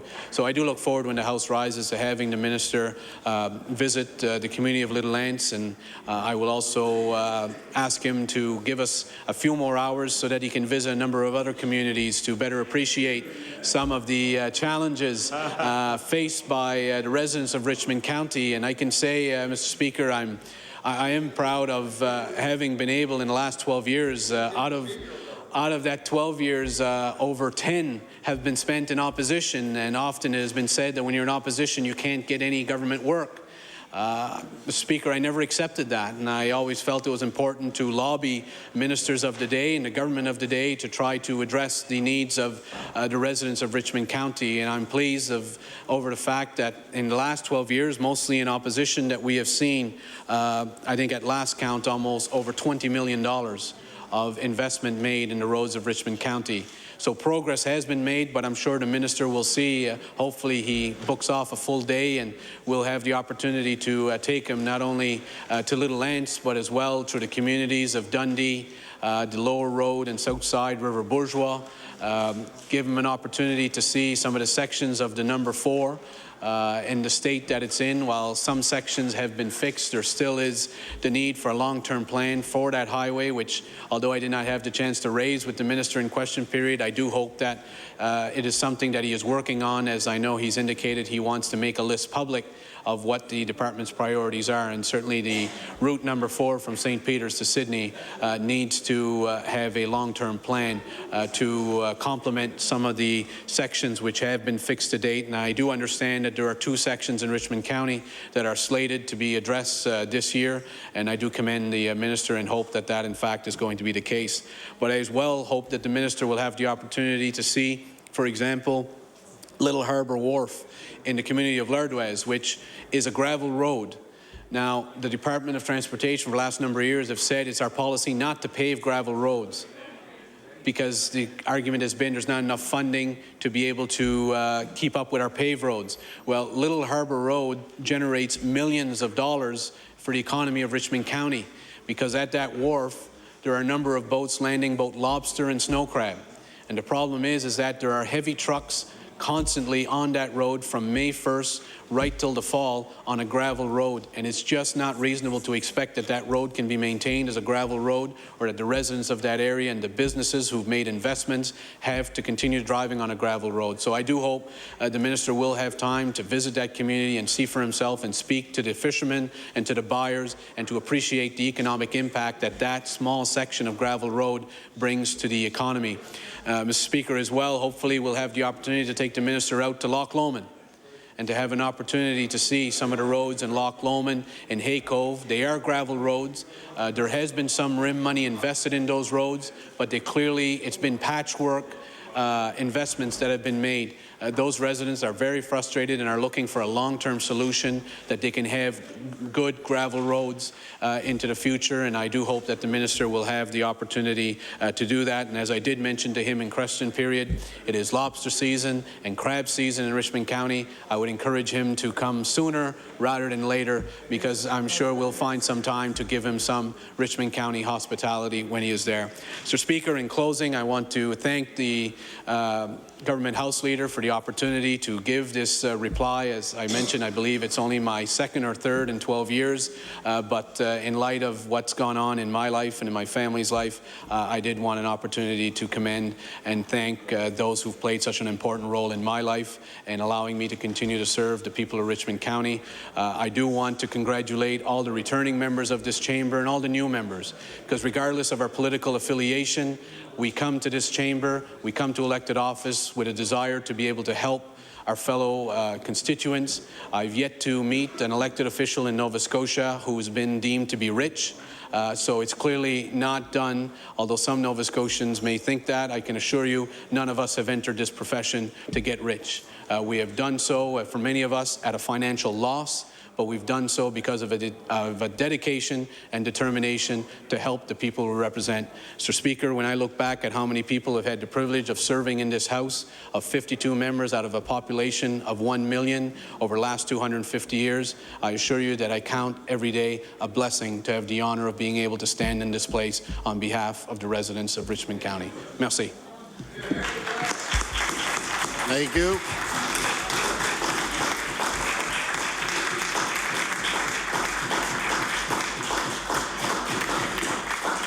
Before I recognize the Government Host Leader, I'd like to make an introduction. In the East Gallery, we have some visitors from the town of Louisbourg. We have with us tonight John and Kathy Lawrence. John and Kathy have run the Town Dairy, CJ's Bakery, and the Fortress View Restaurant, and Kathy has just retired as an educator. And the good news is they're going to reopen their restaurant this year, so we're glad to have them as visitors, and they're good, strong supporters of the member from Cape Breton West as well.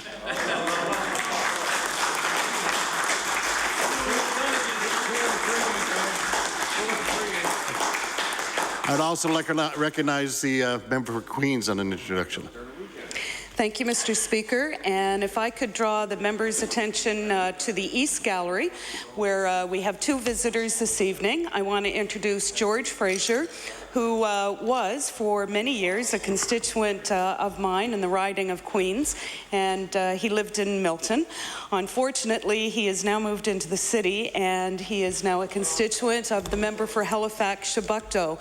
And along with George Fraser is his friend, Patty Nielsen, and I'd like all members of the host to give both George and Patty a warm welcome this evening.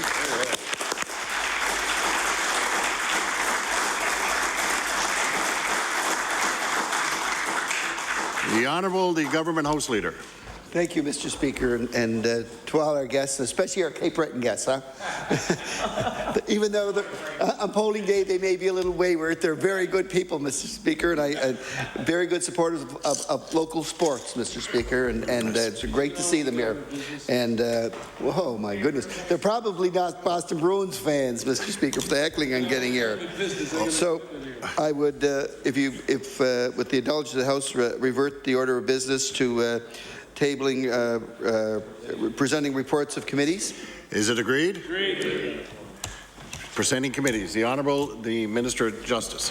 Mr. Speaker, as Chair of the Committee of Law and Law Amendments, I am directed to report that the committee has met and considered the following bills.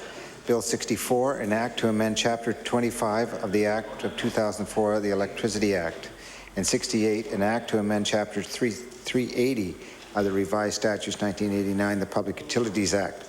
The committee recommends these bills to the favourable consideration of the House without amendment. The report is tabled. The Honourable the Minister of Justice. Mr. Speaker, I have, as Chair of the Committee of the Law Amendments, I am directed to report that the committee has met and considered the following bills. Bill number 61, an act to prohibit the sale and use of non-essential pesticides. Bill number 65, an act to amend Chapter 203 of the Revised Statutes 1989, the Homes for Special Care Act. The committee recommends these bills to the favourable consideration of the House with certain amendments. The report is tabled.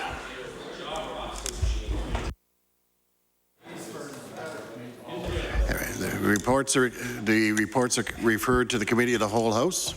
The Honourable the Government House Leader. Thank you, Mr. Speaker. With the audience of the House, be possible to do business for today's second reading for Bill number 63, the Legal Profession Act. Is it agreed? Agreed. Mr. Speaker, please call Bill number 63, the Legal Profession Act. Bill number 63, the Honourable the Minister of Justice.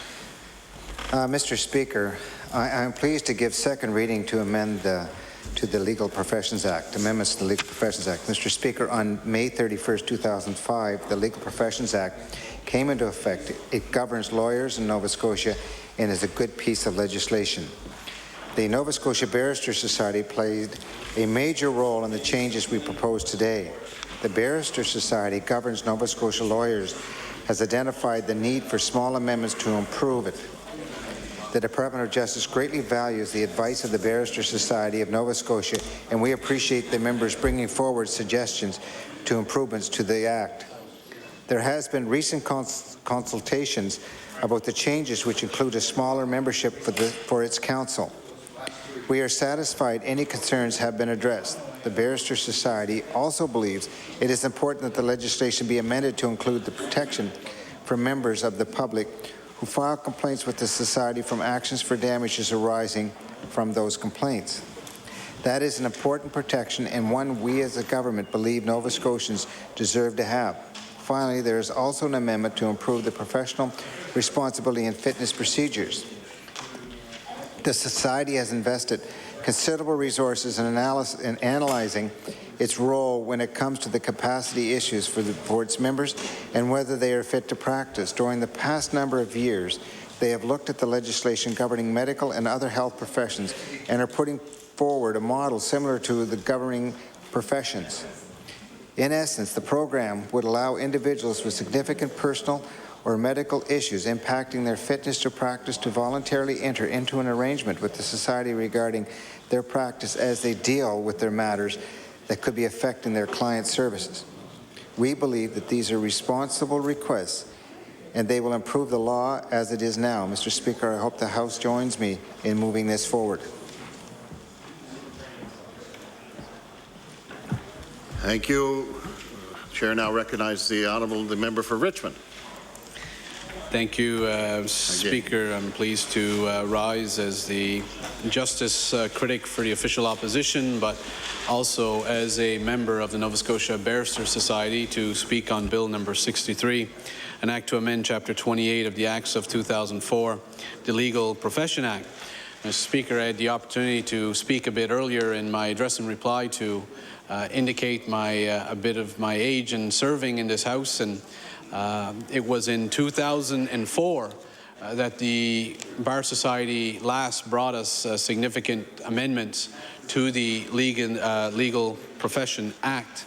At the time, Mr. Speaker, I believe it was probably the largest overhaul of the Act that had taken place since its creation, and a great deal of discussions did take place in 2004 leading up to that. In fact, Mr. Speaker, during that time we were under a minority Conservative government, so as the justice critic for the Liberal caucus at the time, and I know with the justice critic for the official opposition, which was a former member for Cole Harbour Eastern Passage, Kevin DeVoe, we were able to address a number of the issues which we had with the bill with the Minister of Finance of the day, the late Mike Baker, former member for Lunenburg. Now, Mr. Speaker, I would be remiss if I did not take this opportunity to express a bit of concern with Bill number 63 in its current format, because one of the issues raised in 2004 was the composition of Bar Council. 2004 was the same year when the government of Nova Scotia introduced the French Language Services Act, an act which was meant to enhance French language services in the public institutions under the direction of the government of Nova Scotia. The idea was meant to allow Acadian and Francophone Nova Scotians to access government services in their own language. After discussions amongst the different parties, Mr. Speaker, I was pleased to move an amendment to the bill, the Legal Profession Act in 2004, which would have mandated that the president of the French Lawyers Association, which is known in French as l'Association des Juristes d'Expression Française de Nouvelle-Écosse, would be a member of Bar Council. Speaker, the idea being that this would send a clear signal that not only did we take the provision of French language services important at the government level as far as the province of Nova Scotia, but we felt that it was also important that a profession as important as the legal profession here in Nova Scotia would also work towards addressing some of the issues being faced by the Acadian and Francophone community in Nova Scotia when it comes to accessing services, legal services in their native tongue. Mr. Speaker, I do believe that that was a positive amendment. I'm very pleased to say it received unanimous support from this House, from all caucuses, and it was the first time, I believe, in my 12 years, Mr. Speaker, when one looks back at all the different professions which have come before us asking for us to pass an act on their behalf, whether it be engineers, whether it be, I believe, the licensed practical nurses a few years ago, whether it be the dental hygienists, I believe home decorators, I believe, was one of the other groups. There's been various professions which have come forward and asked this House to pass an act to recognize their profession. In my 12 years, 2004 was the first time that the legislature told the profession, we are going to amend the legislation you've brought to this House and add a clause in it recognizing the importance that we feel with the amendment.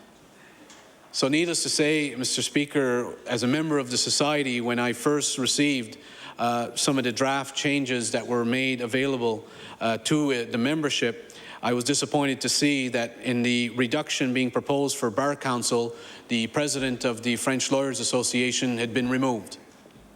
Mr. Speaker, I was disappointed with this in a number of senses. First, as a French-speaking lawyer and member of the Society, to see that this had been removed, I thought was very unfortunate. I do recognize the Bar Society wanting to reduce the composition of their council, but I was quite disappointed as a French lawyer and member of the Society that this would have been removed.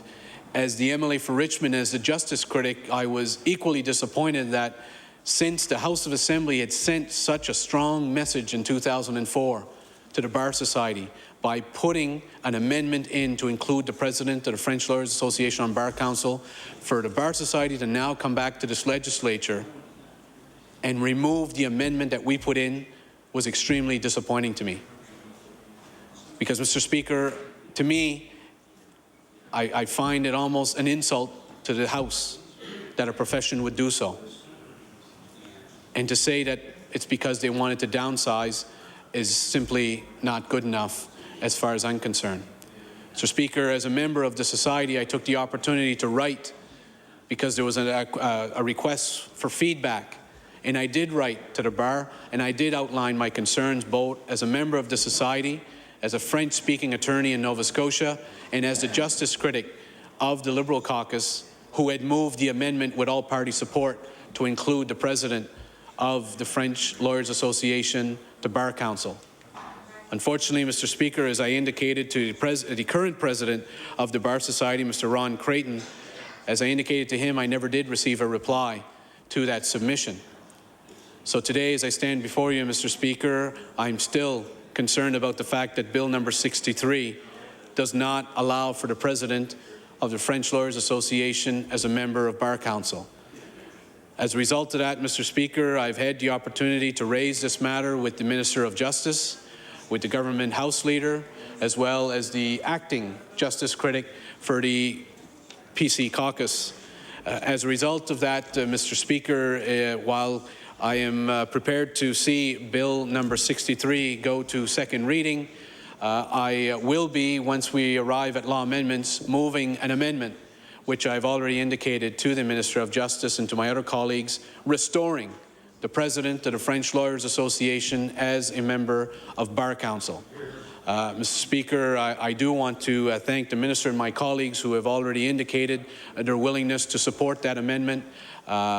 I would certainly hope that the Bar Society is prepared to accept that amendment and to continue to work and to do what they can to make sure that the legal services in our province and that the foundations of our legal profession respect the needs of the Acadian community. And I do know that the Bar Society is has been working to address a number of issues, as was suggested to me this morning. For example, in Nova Scotia, you currently cannot probate a last will and testament that is written in French. That is an issue which they are exploring right now with the government to see what changes can be made to do that, because as we expand French language services in the legal profession, one of the first areas is that people want to be able to express themselves in French is with their last will and testament, where they can clearly use the language that they are comfortable with and leaving their final instructions. So I do commend the Bar for making those types of review, and I'm sure that they will continue to do so. But again, as a French barrister in this province, as an Acadian barrister, as someone who was previously involved in the executive of the French Lawyers Association, l'Association des juristes d'expression française Nouvelle-Écosse, I do see the role of the President of the French Lawyers Association as a vital one, as a member of Bar Council, to ensure that the Society fully appreciates the needs and the challenges being faced by the Acadian community and Francophone community here in Nova Scotia. The other concern, Mr. Speaker, is while I do appreciate that there has been some amendments here to help the Society on the issues of fitness and capacity of its members, as the Minister of Justice indicated, this mirrors some other professions, such as health professions, where the Society is there to try to assist its members should they become incapacitated or should their fitness to practice be brought into question. We are all hopeful that this will allow the Society to assist members of the Bar should they find themselves in such difficult circumstances. But, Mr. Speaker, I would be remiss as well as a barrister from rural Nova Scotia, in my case Cape Breton, if I did not highlight concerns which I've heard from a number of my colleagues in the legal profession, that the reduction in Bar Council also appears to be a reduction in representation for rural barristers in Nova Scotia. This is a concern which has been raised, a concern which I do hope that the Bar is cognizant of. It is important that the barristers throughout Nova Scotia feel that they do have a say on the Bar Society, on the Council, and in the operations of the Bar, because many rural lawyers, especially those with small practices, are faced with many challenges that aren't necessarily faced by some of the larger firms here in Metro, which have a greater variety of resources in dealing with some of the requirements and obligations of the Bar Society. So I would hope that the Bar Council and the Society itself will be very sensitive to the needs of rural lawyers, especially those with either sole practices or very small practices, and being able to continue to have their practice as well as continuing to meet the obligations that are imposed by the Bar Society as they move forward. So with that, Mr. Speaker, I'm not sure what fate will come of Bill number 63 during this sitting of the House, but our caucus is certainly prepared to see it move on to second reading and on to, and whether it goes to law amendments this session or not remains to be seen. But as I indicated, at law amendments, I will be moving the amendment to Bill 63 and do look forward to the support of my colleagues on the Law Amendments Committee and the support of all members of this House should Bill number 63 return during this session. Mr. Speaker, I do want to just thank President of the Society, Ron Creighton, for his personal intervention in trying to see the passage of this of Bill number 63. I do certainly acknowledge that he was not a part of the discussions that took place in 2004 and the amendment made at that time, but certainly do appreciate his efforts in trying to address the concerns that I had as the justice critic for the official opposition in regards to Bill number 63. With that, Mr. Speaker, I again thank you for the opportunity to make a few remarks on second reading on Bill 63. Merci. Chair now recognizes the honourable member for Cape Breton North. Thank you very much, Mr. Speaker, and I'm very pleased to rise to speak to the Bill number 63, the Legal Profession Act, and just carrying on in some of the comments made by the honourable member for Richmond with regards to some of the provisions within this act. And as I do know, and likely would have been the case, members of the Barrister Society did presentations to caucuses with regards to some of the changes that they wanted to bring forward. At that particular time, it would have been more in the form of a chart of where things were, where they wanted to go. As we know, as of Tuesday, May 4th, the bill, the Attorney General, Minister of Justice introduced the bill to the House. And now we are 6 days later in the legislative agenda with a weekend in between, and looking at and having second reading of the bill and looking at some of the provisions contained therein. One of the things that I found, Mr. Speaker, in looking at this was being presented with information of a general strategy and approach and rationale from the barrister's perspective, and then subsequently having a bill that came quite a distance or a while after those presentations, and so it was just left that that was something that was being worked on, and then was presented before the House. And I do also recognize that indeed some of the very principle behind the objectives of the Barrister Society are applaudable. However, some of the components of this, and the honourable member for Richmond hit on a good point, and one of the things that I was very clear on that was not explicitly laid out. If the member from Richmond had not been involved with that process before, if the member from Richmond had not had a role and involvement in 2004, the bill as it is before the House, if you weren't aware of that from the Francophone Acadian community in terms of the representation on Bar Council, one would assume that that was just an acceptable item. So the fact that our colleagues here, Acadian colleagues of the legislature, were very appropriately pleased to have the inclusion of the French Jurists Association with regards to the Bar Council. So if that was not known, we would, if these individuals were not here, it technically could have slipped through and people wouldn't have known until after the fact if we were expeditious in moving it forward. So the other question that begs to myself is what other components or provisions do members of the bar in looking at the changes offered? Because if I'm looking at May 4th, the first time we've seen it in this House, how many members of the bar have actually seen the legislation? And the member from Richmond indicated receiving an initial consultation, responding to that, and not having feedback to the comments that he had had. So I would look at this specifically about where are members of the bar in relation to the provisions that are contained within the bill, and more importantly, do they have concerns? When you start talking about fitness to practice, and you read this, even from a lay person, that can have a pretty wide berth as to the interpretation by our council versus how individual members would see themselves in that process.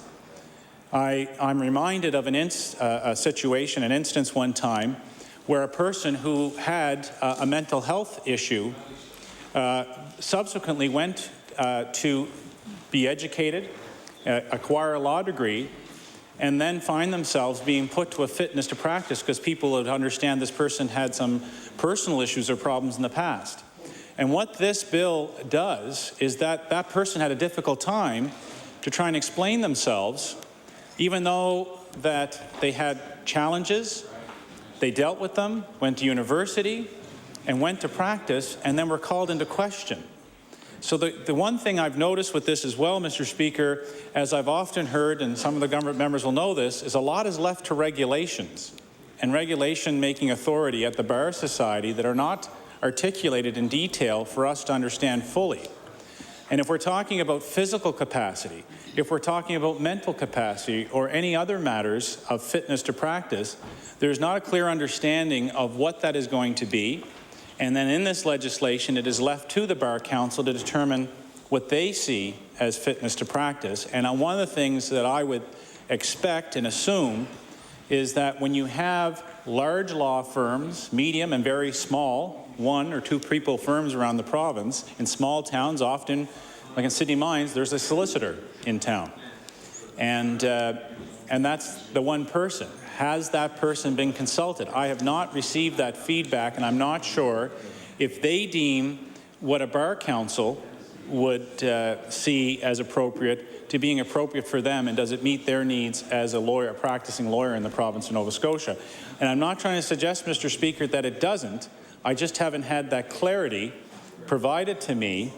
And while I'm prepared to support this bill moving forward, I want to know with assurance that indeed this is going to be acceptable and supported by a wide cross-section and a geographical distribution, linguistic, as we've seen, that this is properly reflected. And my hesitation on this bill has been what I don't know, and it raises some questions. And I've been asked by members of the Bar Society, well, what is it you oppose? And in principle, I don't oppose anything, but in practice, I don't know the full impact. But I do know, has been articulated as well, and it's a concern I've heard, if you're reducing the council by 6 members, what does that entail? And then I'm told they're going to deal with committees and deal with interest groups in a committee structure as opposed to a more formalized council structure. What does that really entail? And that has not been, again, articulated to a level that I feel totally comfortable with. And what I would not want to see, since this is something they've been working on, we have not had the clarity from a briefing a while back to the bill being presented. And I do commend the minister for bringing it forward because it's been a request by the Society. And I know it's something that they deem to be important, and for those that are practicing, and we know the Attorney General today, with his history in law enforcement and his background academically, will allow him to be able to consult and get some feedback. The one thing I recall during my time as Attorney General was the fact that going into it, when you're first appointed as a non-lawyer or someone without a legal background per se, you often wonder with trepidation what is lying before you. But the one thing in my tenure as Attorney General and Minister of Justice I had was no constituent groups to be affected by or feel a need to advocate for or overcompensate for. And the one thing I've looked at, and I remember my discussions with the Bar, and I kept looking, example, this very much legislative chamber. And I've met at the Bar Society annual meeting, bench bar meetings, and something that was a concern to me in 2 years running as the Minister of Justice and Attorney General, and I raised them, and it was almost, I regret, the forerunner to an issue another day. Because in those meetings, I questioned about being asked for legislative changes, being lobbied for changes, depending on what the legislation before the House would be. And I can tell you, Mr. Speaker, the one thing I understood, and I told them, is we don't the bar as a profession and the practice of law was not being supportive of individuals to be elected to the House where the legislation itself was being driven from and being evaluated from. And one of the issues that was there, and I did say at the time, things like bar fees, which end up getting politicized, regrettably, another day, about how is it that you're asking people to make sacrifices and compromise to be able to stand forward and in many, in the vast majority of cases, take a cut in pay for public service for those that are practicing lawyers. And they get in there, and then there's a requirement, because they can provide some diversity and a breadth and depth of knowledge that is helpful for the legislative process that we all are striving to make sure we have the best outcomes. And at the same time, it seems like those members have been penalized because they are expected as well to maintain their fees and that. So that's been an item that I truly regretted. And I know that the Premier has faced a lot of questions around that, and I have not felt good about that at all. I know issues have come forward because I've looked at it, and I always felt that you need to support the members, anyone from that profession, to come in here. I think of the paramedics and people from that sector, and we have two in this House, one the NDP and the Conservative side, and I'm just reminded that their association understood that they're taking leave of their job to be elected was seen as a good thing for the profession because they could be properly, understood. And another aspect of the health delivery system in this province would be enhanced by their knowledge and their experience. And in fact, anything that they could offer to this House would be an improvement, and they accommodate that. And that's something, when we did have the presentation to our caucus, I once again took advantage of the opportunity to highlight to the Barrister Society representatives, and that is supporting those within the legal profession to more effectively and more capably be able to stand up and serve for public office, and it be seen as a good thing for them to do, and the Bar Society to be an enabler for that diversity in the House. And so, as my colleague for Richmond has indicated, I mean, he raised concerns. If he hasn't heard back, and he's a member of the Bar and he's a member of the legislature, I'm just wondering, and I asked the question, do I have the assurance the consultation has been done in a more holistic manner around the province? So some of my concerns that I've raised here this evening, as well as some of the items in comparing this piece of legislation, I'm fully prepared to see this move past second reading. I've indicated to the Government House Leader as well as to the Attorney General that I do believe that this will be best served if there's the appropriate time for feedback. And if I know we have that assurance, we don't know of any recommendations that would come forward or presentations to law amendments from the legal community, both geographically, by the size of firms, from a language service point of view. Those are things that I hope the Attorney General and the government will take into account. But I am committed to moving things forward. But I want to make sure if we're going to make fundamental changes, we fully represented all of the interest, and this is the best possible legislation for us to do that. So with those comments, Mr. Speaker, I want to thank my other colleagues for their interventions. And I just want to reassure the Minister that in no way are we trying to delay, but make sure we have all the information necessary to endorse and support his work, because I don't see this as a politicized process whatsoever, but I want to make sure it's the right process and the right next step. And we just don't have the level of detail at this time, but I'm willing to see it move past second reading, and I thank the House for their indulgence. Thank you. If I recognize the Minister, it'll be to close debate. The Honourable, the Minister of Justice. Thank you, Mr. Speaker. I want to thank the two honourable members for their comments, and I've taken note as to what their key points are, and I think that they're very good points, and I ask the House to move to second reading, second reading. The question before the House is second reading of Bill number 63, the Legal Profession Act. Is the House ready for the question? All those in favour signify by saying aye. Aye. Against? Motion is carried. Bill 63, entitled An Act to Amend Chapter 28 of the Acts of 2004, the Legal Profession Act. Order that this bill be sent to the Committee on Law Amendments. The Honourable the Government House Leader. Thank you, Mr. Speaker. Mr. Speaker, with the concurrence of the House, if we could go into Committee of the whole House on bills to consider some of the bills that were reported back earlier this evening. Is it agreed? Agreed. Therefore, Mr. Speaker, that you do allow leave to chair and the House resolve itself to Committee of the whole House on bills. Yeah.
Good evening. The Committee on the Whole House on Supply will now be called to order, and I will recognize the Honourable Government House Leader.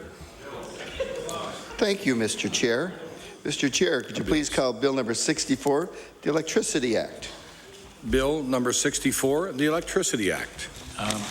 Unamended bill, 6 clauses. Shall the clauses carry? Carried. Shall the title carry? Carried. Shall the bill carry? Carried. Carried.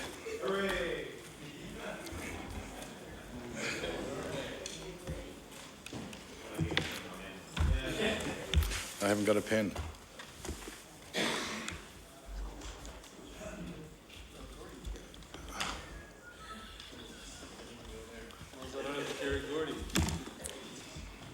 We'll now recognize the Honourable Government House Leader.